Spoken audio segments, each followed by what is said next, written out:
Hi hello అండి, అందరు ఎలా ఉన్నారు? వీడియో నచ్చితే ప్లీజ్ ఒక లైక్ చేయండి. ఈ వీడియో అయితే నిన్నటి వీడియోనండి. నిన్న గురువారం కదా, ఇక నిన్న దేవుడి పటాలన్నీ క్లీన్ చేసేసాను. నీట్గా శుభ్రంగా తుడిచేసి బొట్లు అయితే పెట్టానండి. నేను దేవుడి దగ్గర కూర్చుంటే మాత్రం నాకు వచ్చిన పాటలన్నా పాడుకుంటా, లేకపోతే ఫోన్లోనన్నా దేవుడి పాటలు అనేది పెట్టుకుని పనిచేస్తాను. ఇలా చేస్తే మనకేంటంటే మన ధ్యాస అంతా దేవుడి మీద ఉండి మనకి దేవుడు నామస్మరణం చేసుకుంటూ పూజ చేసుకుంటే మాత్రం మనసు ఎంతో ప్రశాంతంగా ఉండుద్దండి. మన ధ్యాస అంతా దేవుడు పాటలతో లీనమైపోయిద్దండి.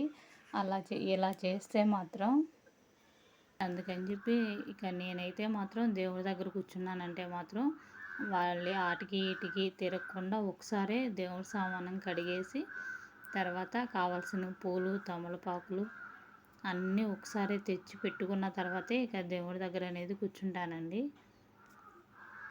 అలాగే వంట కూడా పూర్తయిపోయిన తర్వాతే చేస్తానండి. ఎందుకంటే మనం పొయ్యి మీద ఏమన్నా పెట్టొచ్చి మళ్ళీ దేవుడి దగ్గర కూర్చున్నామంటే అదేమైపోయిందో, మాడిపోయిందో లేదో, ఉడుకుతుందో లేదో ఇక ఇదే ఆశే ఉండదు మనకి.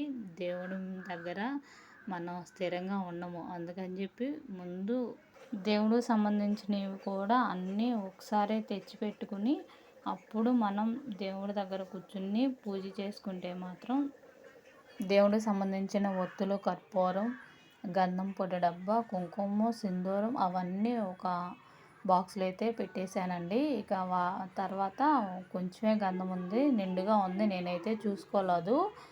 ఇక ఈ రోజుకైతే సరిపోయిద్ది, ఈ లోపు తర్వాత తెప్పించుకోవచ్చు అని చెప్పి ఉన్న గంధంతోనైతే బొట్లు పెట్టేశాను.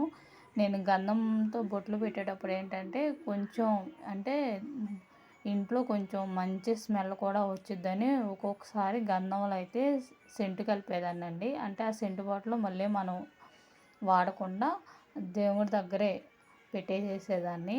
అలా పెట్టడం వల్ల ఏంటంటే ఒక వారం రోజులు అలా మన ఇంట్లోకి రాగానే ఒక మంచి స్మెల్ వచ్చేసేది. గంధంలో కలిపి అయితే బొట్లు పెట్టేదాన్ని. ఇదైతే అయిపోయిందండి, చాలా అయింది అయిపోయి, ఇక వాడట్లేదు. మరి అలా పెట్టచ్చో లేదో మీకు తెలిస్తే మాత్రం చెప్పండి. ఇక గంధంతో అయితే బొట్లు అయితే పెట్టేస్తున్నాను. ఆంజనేయ స్వామికి మాత్రం వేరేగా సింధూరం అయితే తెప్పిస్తాను. ఆంజనేయ స్వామికి అయితే సింధూరంతో అయితే బొట్లు పెడతాను. ఇక పూజ అయితే ఇలా చేసుకున్నానండి. కిటికీలో పెట్టామన్నాం కదా, ఇదే పటం అండి, అటు పెట్టకూడదు అంటున్నారు. కానీ మాకు పెట్టడానికి ఏంటి వేరే ప్లేస్ లేదు, పైన హైట్ అయిపోయింది, క్లీన్ చేయాలంటే వీలు పడట్లేదు. అందుకని చెప్పి అలా కిటికీలో అయితే పెట్టాను. తర్వాత అయితే పుచ్చకాయల అబ్బాయి వచ్చాడండి ఆటో, ఇదైతే 50 రూపాయలంట.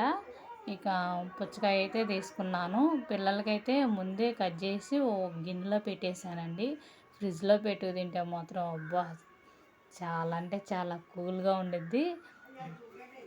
సాయంత్రం వాళ్ళకి స్నాక్స్ కింద పనికొచ్చేసిద్దని ఇక ఇలా అయితే ముక్కలు కోసేసి ఫ్రిడ్జ్లో పెట్టానండి కొంచెం సేపు. తర్వాత అయితే ఆ తొక్కులతో అయితే టూటీ ఫ్రూటీ చేద్దామని చెప్పి అనుకున్నాను. కవర్లో పెట్టేసి ఓ పక్కన పెట్టాను. కానీ మా పిల్లలు ఏంటంటే కోతులు రాగానే అవైతే గిరాటేసారంట. ఇక వాళ్ళకైతే పుచ్చకాయ ముక్కలు ఇచ్చి నేనైతే టీ తాగుతున్నానండి సాయంత్రం పూట అయితే. ఇక నేనైతే టీ తాగేసిన తర్వాత అయితే ఇక సాయంత్రం బాబా గుడికి అయితే వెళ్ళామండి. సాయంత్రం నామానికి అయితే వెళ్ళాను.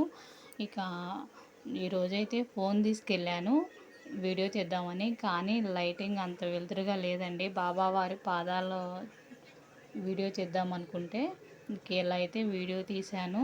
తర్వాత ఇక బాబావారి దగ్గరికి అయితే వెళ్తున్నాము గుడిలోకి. నేను మా తోడుకోళ్ళు అయితే వచ్చాము. ఆ బాబావారి చల్లని చూపులు మనందరిపై ఉండాలని మనస్ఫూర్తిగా కోరుకుంటున్నానండి. ఇక నామానికైతే వచ్చాము మేము.